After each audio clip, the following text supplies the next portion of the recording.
മാംസം കഴിക്കണമെന്ന് പ്രോത്സാഹിപ്പിച്ചു മുഹമ്മദുർ റസൂൽ. സയ്യിദു ത്വആമി അഹ്ലുദ് ദുനിയാ വ അഹ്ലുൽ ജന്ന, സ്വർഗലോകത്തെയും ദുനിയാവിലെയും ജനങ്ങളുടെ ഭക്ഷണത്തിലെ രാജാവ് അല്ലഹം, മാംസമാണ്. പക്ഷേ ഒരു തവണ മാംസം കഴിച്ചാൽ പിന്നെ ഒരുപാട് ദിവസത്തേക്ക് റസൂലുള്ളാഹി സ്വല്ലല്ലാഹു അലൈഹി വസല്ലമ തങ്ങൾ ഇറച്ചി കഴിക്കൂല. നിങ്ങൾ നിങ്ങളുടെ ശരീരത്തെ ശവം പേറുന്ന ശരീരമാക്കരുത് എന്ന് റസൂലുള്ളാഹി സ്വല്ലല്ലാഹു അലൈഹി വസല്ലമ തങ്ങൾ പഠിപ്പിച്ചു. ശവം പേറുന്ന ശരീരമാക്കരുത്. എന്താ റസൂലുള്ളാഹ് അങ്ങനെ പറഞ്ഞത് സ്വല്ലല്ലാഹു അലൈഹി വസല്ലം? കൂടുതൽ ഇറച്ചി തിന്നലാണ്.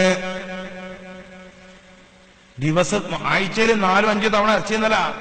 മാക്സിമം ഒരു മനുഷ്യന് 2 തവണയാണ് ശരീരത്തിന് പ്രശ്നം വരാതെ മാംസം കഴിക്കാൻ പറ്റുക. നിങ്ങൾ എങ്ങനെയാണെന്ന് എനിക്കറിയില്ല.